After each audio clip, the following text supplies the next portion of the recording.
Hello and welcome, or welcome back to Shoulders Down. I'm your host, Leah Kern. I am a certified intuitive eating counselor and registered dietitian. And on this podcast, I am here to help you navigate finding food freedom, divesting from diet culture, healing your relationship with food, and finding a peaceful, accepting relationship with your body. On today's episode, we're going to talk about changing over seasonal clothes and all of the feelings that can come with it. Spring is here, and that means swapping out your sweaters for sundresses or shorts, and this can be really challenging. Changing over your seasonal wardrobe can lead to a lot of big feelings. I know I'm seeing this with a lot of the things that my clients are bringing this up. And honestly, I've encountered this in my personal life as well, because even though I am an intuitive eating dietitian and body image counselor, I still am not immune to my own struggles with my relationship with food and my body. I'll get into a little bit more about how this has shown up for me in this seasonal switch later in today's episode. So if you have recently found yourself crying on your bedroom floor, tearing apart your closet, surrounded by a pile of clothes that don't fit or that you don't feel good in, and it's left you feeling like a failure, then this episode is for you. And even if changing over your seasonal clothes was not a activating experience for you, this episode is still going to be full of so many body image tools that function both on the emotional level and also the practical level. So even if you find that this isn't a trigger for you, if you are someone who struggled with body image in any way, shape, or form, this episode is still going to be super supportive for you. So, in today's episode, we'll explore why the seasonal wardrobe switch can trigger body image distress. I'll talk about a six-step framework to navigate clothing that no longer fits. We'll talk about real life examples from one of my recent client sessions and how I walked this client through reframing body shame. We'll go through some practical tools and tips to make the process less overwhelming and activating. I'll give you some supportive mindset shifts, and we'll talk about the concept of body grief and how that plays in here. And then I'll give you some phrases that you can use to ground yourself. I am not usually one who loves a mantra, but I think there's actually quite a few phrases or mantras that work really well in this case. So, what to expect from this episode. First, as I said, I'll walk us through why changing over seasonal clothes can be so hard in the first place. Then we'll get into how to make the seasonal clothing swap suck less, because let's be real, it can suck a lot. I'll walk you through some exercises to address the emotional component of switching over your seasonal clothes, and then we'll get into some practical tools to support you as well. And then we'll end the episode with me sharing some of my favorite reframes or mantras, and I'll also share a little bit about how this showed up for me in my personal life. Okay, with all of that overview, now you know what's coming. Let's dive into today's episode. So, part one of this episode, why is changing over your seasonal clothes so hard? There's a few reasons why I think this can be so activating on a body image level. And the first one is something called the benchmark effect. So there are many different ways that we can use to measure ourselves of like how we used to look and how we look now. But for many folks who have gone through this intuitive eating and body image healing process or who are on this path right now, we try to eliminate a lot of these different benchmarking effects because they can be really activating and unhelpful, and they can lead us to restriction and negative body image thoughts. But even if we choose to divest from certain benchmarking behaviors, like stepping on the scale, for example, sometimes this is unavoidable. So pulling out clothes from last season can feel like a checkpoint for our bodies. And even though we're not using a scale, we can still notice body changes when the pair of shorts that used to feel roomy now feels snug or doesn't even fit at all. So I think this can be especially hard if you've been avoiding the scale or avoiding looking at old photos of yourself. It can just kind of hit you in the face because there's no really avoiding trying on last year's clothes, especially if you just need to objectively see, like, does this fit or does this not? It's been in a bag under the bed for a while, or it's been in storage. I need to see. This is really hard, and it's really valid for this to be hard. The next component of why changing over seasonal clothes can be so hard is because, surprise, surprise, diet culture messaging. Our society often equates thinness with worth. Gaining weight isn't inherently bad, but the systems that we live in, diet culture, capitalism, patriarchy, want us to believe that it is bad, that gaining weight is bad. And this is because if they can convince us that our bodies are a problem, then we have to keep buying their solutions. We have to keep buying their meal plans and their different, weight clothes that are supposed to be like slimming and different beauty products that are supposed to be help us feel better about ourselves and different procedures that are supposed to give us a body that looks more close to the beauty ideal. It keeps us vulnerable and susceptible to marketing because no one wants to feel like their body is wrong. As humans, we crave to feel validation and acceptance, and diet culture messaging really preys on this basic fact of being a human, that we all desire to feel accepted. And if we don't feel accepted because the marketing is telling us our bodies are wrong, if they grow in size, if they expand, if they don't stay the same our whole adult life, if we buy into that messaging, then again, we are very good customers. We will buy the things that they tell us to buy to make our bodies fit the ideals that were being sold. And not to go down a whole rabbit hole here, but so long as diet culture, capitalism, the patriarchy are selling us this message that our bodies are a problem that need to be solved, our bodies are wrong for expanding or growing or not staying the same our whole life, so long as they get us to buy into that belief, we are less powerful. We are distracted. We are hungry. We don't have as much brain space because we're thinking about how can I lose weight? How can I fit into the shorts that are tight from last season? And this keeps us distracted and it keeps us from stepping into our full expansive power. This should get you angry. This gets me angry. Like, if we need a reason to grab onto of why we should just buy ourselves a pair of shorts or a new bathing suit or a new sundress that fits this season, let it be because we don't want the patriarchy and diet culture and capitalism to win. Well, I guess capitalism's kind of winning if you have to buy new clothes, but you get the point, right? Like, we don't want the patriarchy to win, diet culture to win, to tell us, no, your body's wrong. You have to shove yourself into these old clothes. You better make them fit. You better do whatever you can to get your body to shrink. That's not what we're doing anymore because it keeps us small, it keeps us distracted, it keeps us from our full power.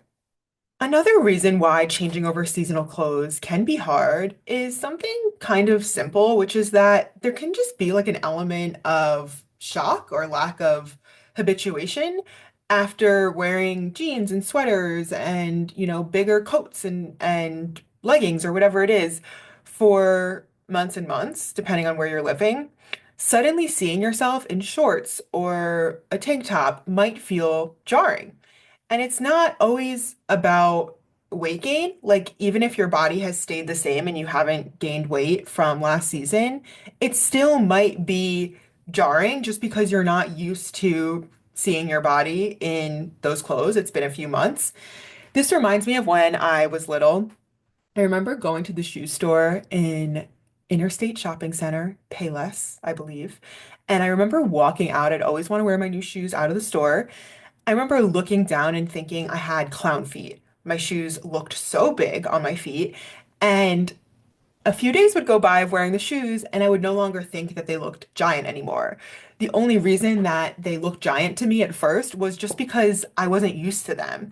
It wasn't visually what I was used to seeing when I looked down at my feet. And so there was just an element of, whoa, that's different.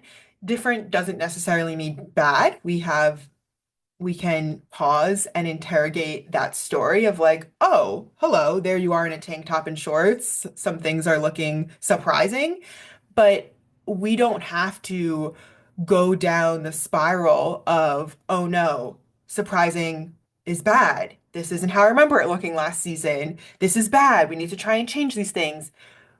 I want to challenge you to consider that, like, can we just sit in, this looks different. I'm not used to this. Okay, this is the first time I'm putting sandals on of the season. My feet are looking a little different than I remember, or my arms are looking different in the short sleeve shirt that I remember. Different doesn't have to automatically mean bad. We can pause in that space where we notice difference and allow it to be objective. Now, I know that's easier said than done, and that's why in the second half of this episode, we're going to get into tools and tips for navigating the distress that can come up when you're changing over your seasonal clothes. So that brings us to part two. How do we make the seasonal clothing change less distressing? I like to approach things with my clients on two different levels, on like the emotional level and then the practical strategies, tools level. This is because we can do all this emotional work and it's like, okay, we can interrogate the stories and create impactful reframes. But sometimes we just need practical steps of like, okay, I'm going to the beach on a beach trip coming up. I need to figure out how to make myself more comfortable to make it through this trip or to have a pleasant time on this trip. And then sometimes the reverse is true, where it's like we can do all the things that are the practical strategies that help us get through in the moment, but there can still be emotional pieces that need addressing in order to have more of that deep healing. So, with that, we are going to start with the emotional tools. These steps are going to help you untangle the emotional response to clothes not fitting the way that you expected or the way that you remember them fitting last season. So I'm going to give you the steps that I recommend using with my clients. And I'm also going to use a client story that literally happened yesterday on a session with a client in order to illustrate how this looks in action. The first step that I recommend doing, let's put you in the moment. You're dusting off those clothes that have been sitting in a big plastic bin under your bed. It's the first nice day of the season. You go to slide on the shorts that you wore last season. And as you're pulling them up your hips, you're feeling like they're going to be tight or, they might not even close. The button might not even close. And automatically, your automatic thought is, oh shit, oh shit, oh shit, oh shit. They're tight, they don't fit. Oh no. The first thing I want you to do is to scale the distress. So, on a scale of 1 to 10, 10 being the most distressing experience possible, 1 being not distressing at all, how distressed or activated are you by this experience? So, with my client that I met with yesterday, she shared that she was a 9 out of 10 when putting on a pair of shorts that were too tight or tighter than she remembered them being last season. The reason why this stuff is important is because it gives us context to allow us to get a little litmus test here on how intense and activating is this for you? And then we can also check in again later and see, is it still a 9? Has it gone down? Has it gone up? Has it stayed the same?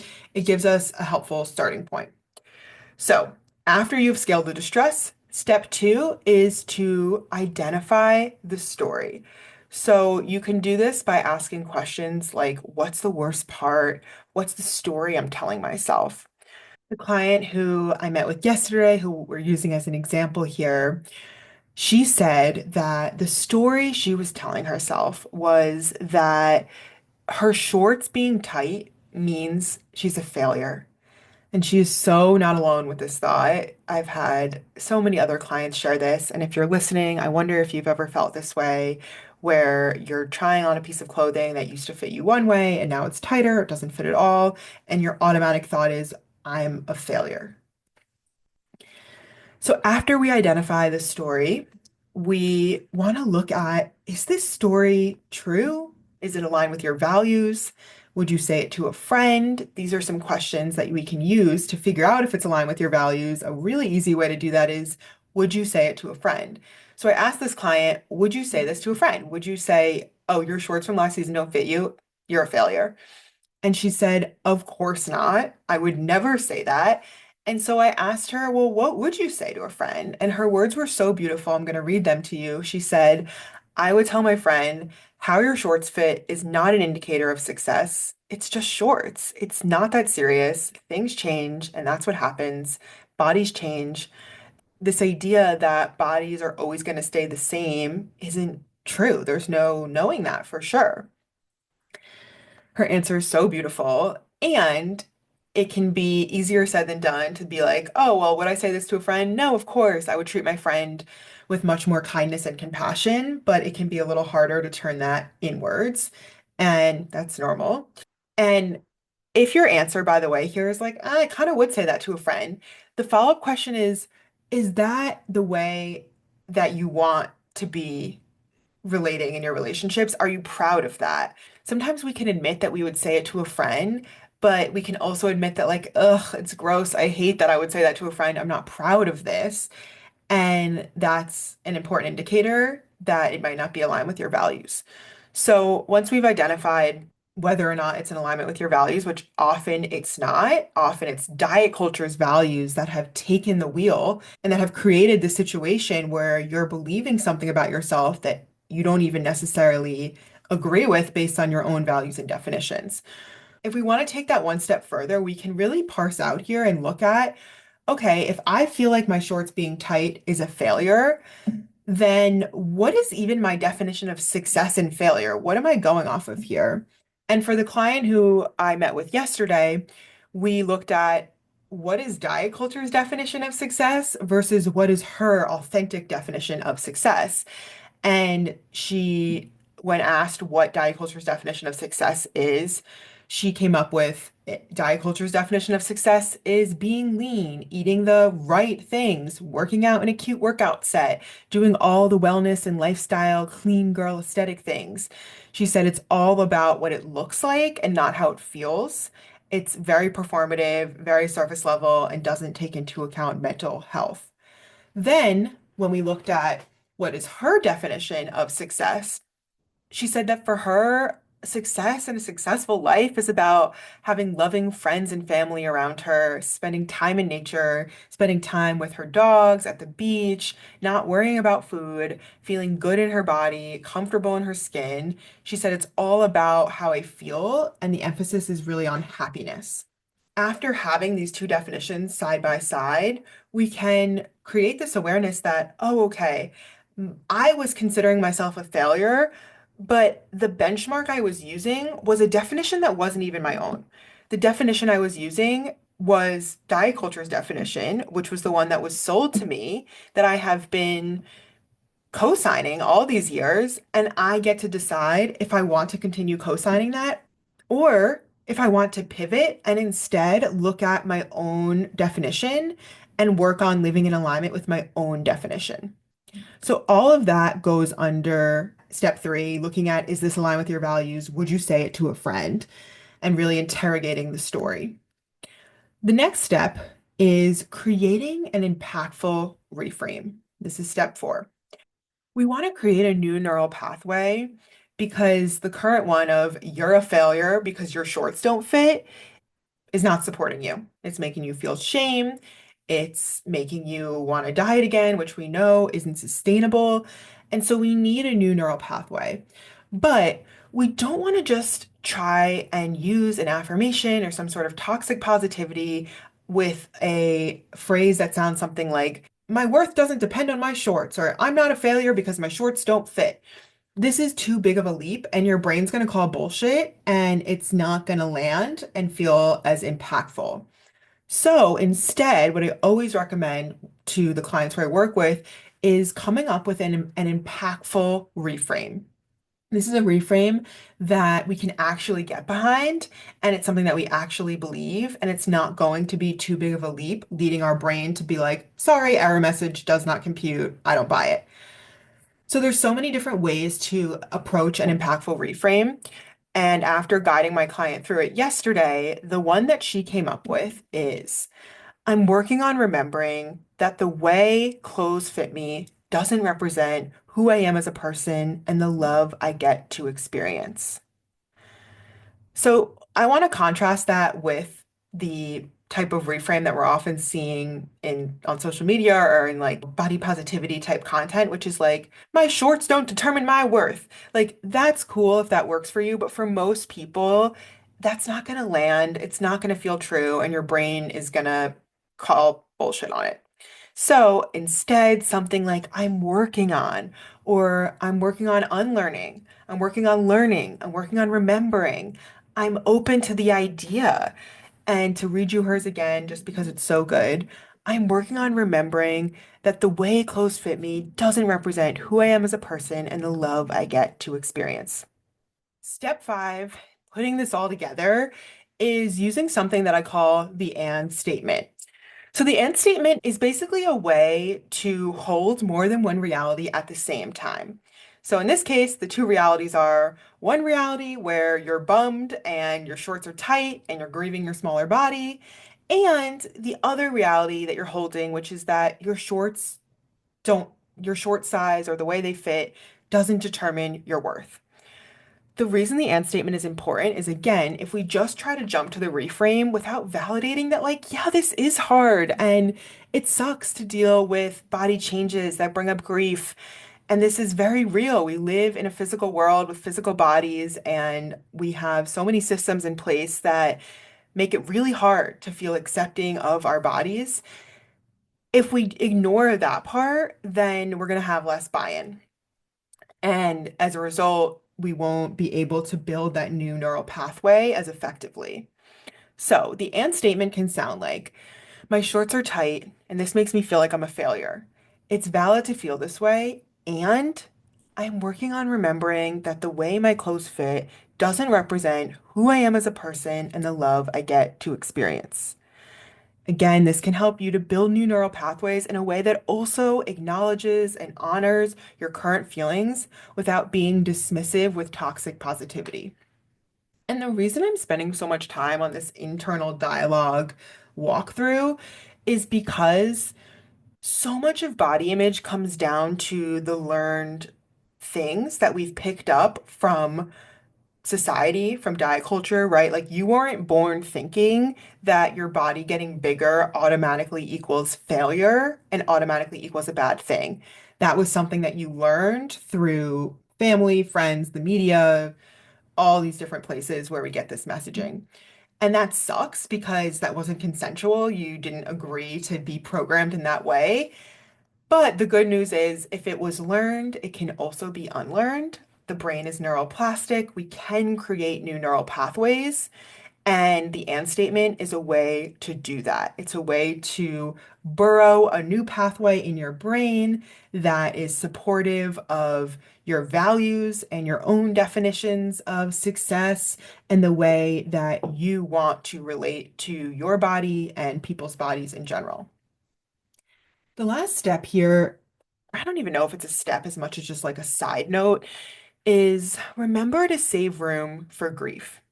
You can do all the above steps perfectly. You can absolutely nail the and statement, come up with the most beautiful reframe, and still be bummed. It's valid to grieve body changes. We live in a weight stigmatizing society. It is so unfair that this is what we're dealing with, and this is the society that we exist in. And the truth is, gaining weight can be painful even if we do all the body image work. We still live in this messed up society that upholds certain bodies as more worthy than others. You're allowed to grieve, to sit in the suck of the hard feelings that come with your body changing. As one of my mentors, Brie Campos, who's a body image mentor and educator, as she teaches, body grief is a necessary part of the process, and often the only way out is through. So don't skip over this part. I know it's not the fun, glamorous body positivity vibes that you're probably used to seeing on social media, but it is so important. When the grief feels heavy and you're wondering why you're doing this deep food and body image work in the first place, when it feels like it would have been a whole lot easier if you just kept your Weight Watcher subscription and continued logging your stuff on MyFitnessPal, what I want you to do is ask yourself why. Why are you doing this work? And this can be so many different reasons for so many different people.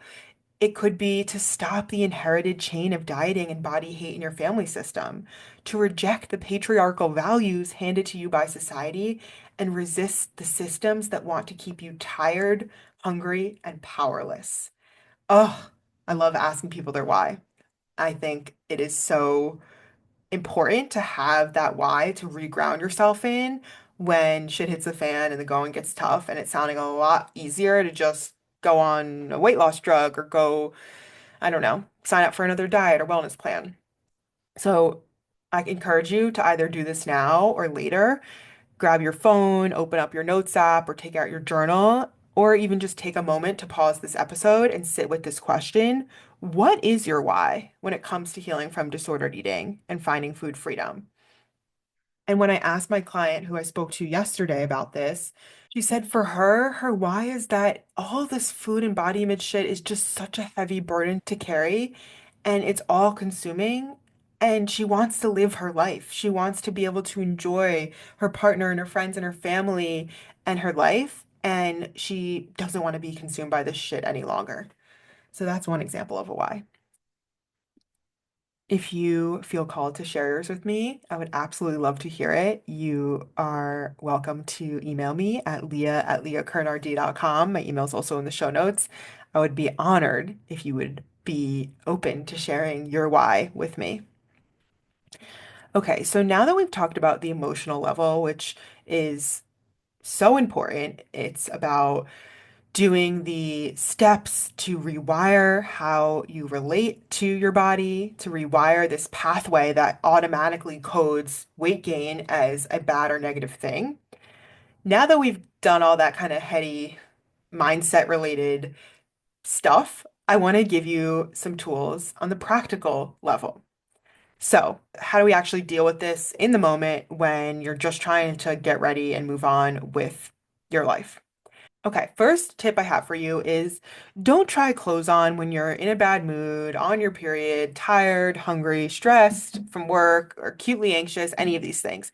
This is going to set yourself up for disaster. I know life is rough and sometimes it feels like I'm always in a mood or something, but if you can find a time at least when like you're fed, you're well rested, maybe like your space is clean, whatever you can do to help set yourself up so that it's not as chaotic and stressful of an experience, we'll take all the help we can get.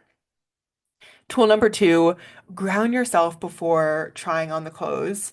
Set your expectations. No matter how these clothes fit you, your worth is constant. It doesn't fluctuate based on whether or not the clothes fit or how they fit.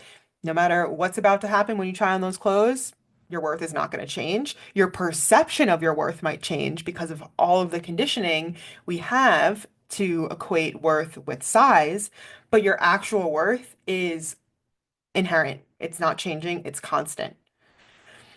The next tool I have is do whatever you need to do to make yourself feel good physically. That could be like showering, doing your hair and or makeup, brushing your teeth, doing whatever it is that you can do to help your body physically feel good. And this can get into a whole other conversation of like, well, shouldn't I not rely on my hair and makeup looking good if we're going to try and divest from seeing bodies and body appearances is the most important thing about us? And my feeling on this is like, yeah, there's so many layers to this onion. And I just want you to be able to like go and live your life and have fun and have body image take up as little room as possible. And so we're going to take all the help we can get. If getting a spray tan or doing your makeup or doing your hair a certain way helps you, great. Like, let's just take the help we can get. We can interrogate those parts of society and like why we feel the need to do hair and makeup and all these things later. Like that can be a later question, but for now, can we just do whatever we can to help you feel confident without triggering disordered eating and causing you to spiral with like over exercising or dieting? The fourth tool I have for you is to consider calling a friend, including a friend in the experience. Can a friend come over to do this with you, or can you have a friend on standby on the phone or FaceTime?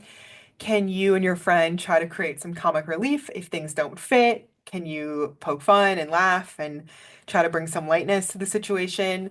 I think for some people, having a friend around just sounds like it would make things worse. But I know for some people, it would help make things better. For me, having a friend around often makes things better. So that's another option. And then the fifth tip is feels sort of obvious, but so important to say, which is get yourself some items that fit your here and now body. There's a creator who's an anti-diet personal stylist who I love. We actually had her on the podcast like a year ago. I'll link her episode, Daisy Gillespie. She talks a ton about this, and I know it can be expensive and it can come with so many other questions about like, well, what if I want the cheaper option? That's fast fashion, and then how do you deal with that? Again, I'm just of the belief that we just need to do what we can to get through the distressful season, and we can figure out some of those other questions later.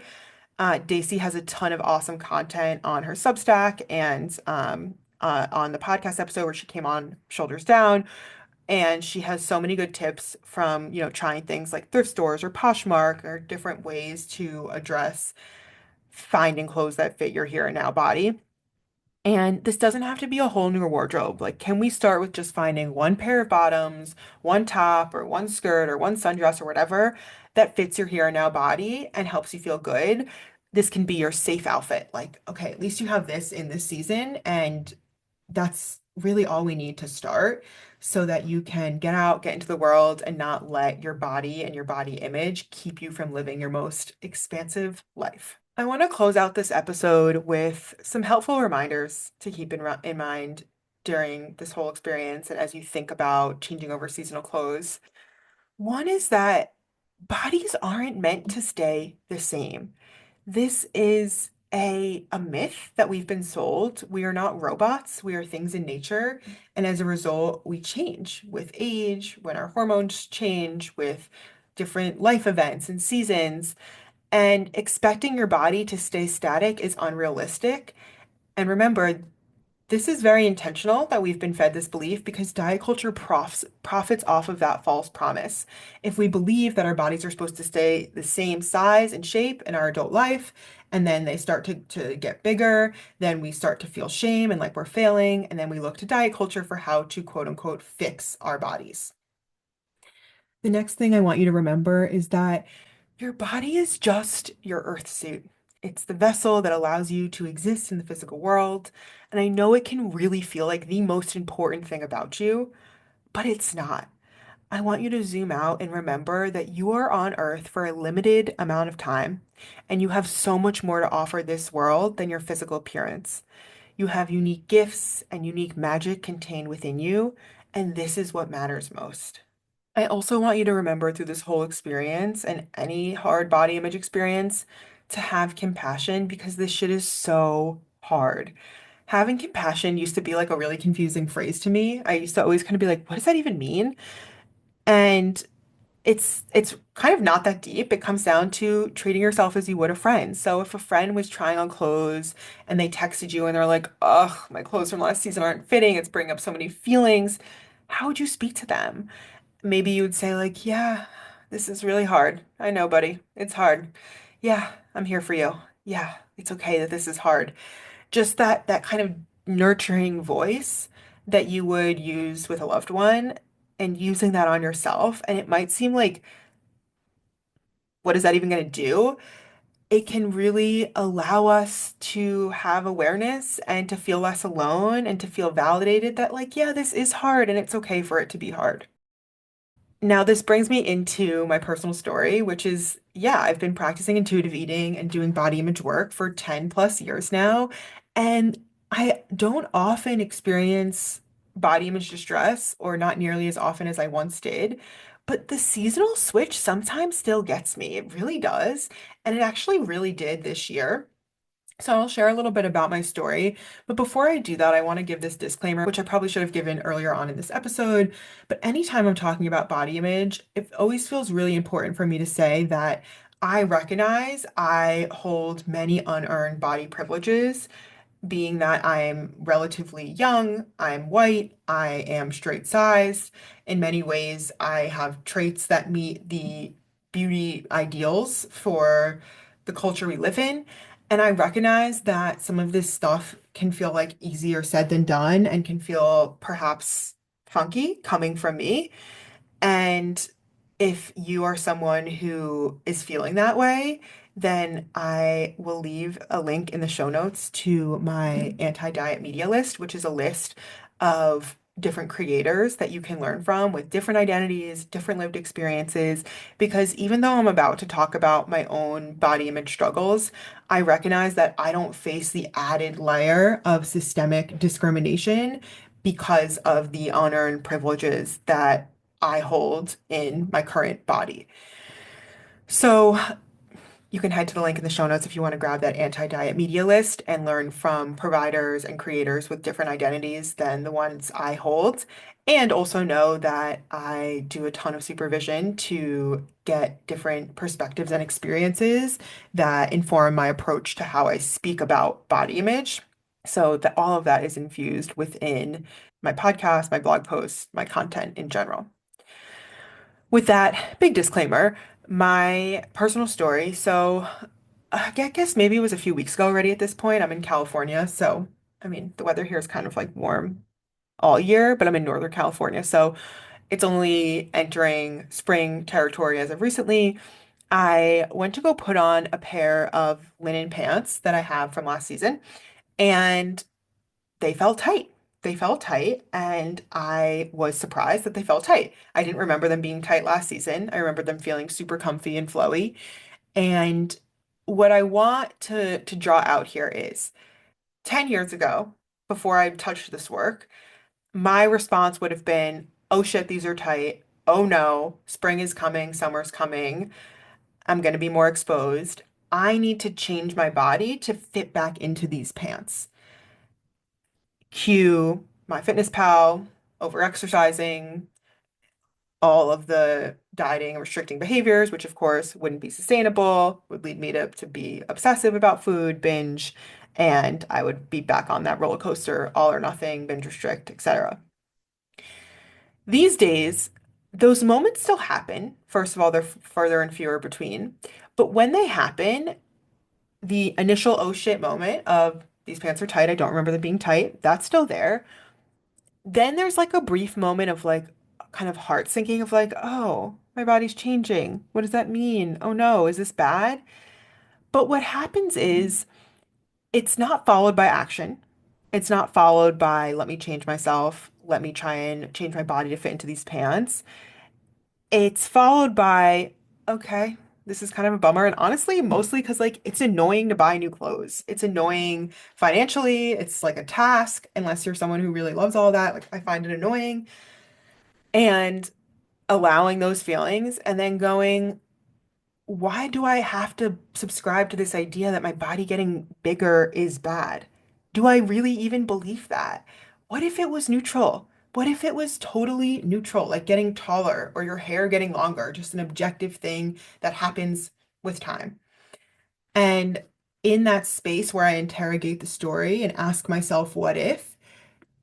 Every time I do that, what I envision going on in my brain is sending the neuron down that new pathway, burrowing it a little deeper, a little deeper, a little deeper, so that hopefully in time, the old neural pathway, the one that says body's getting bigger is bad, body's getting bigger equals failure, hopefully that pathway eventually overgrows with weeds and is no longer the automatic one.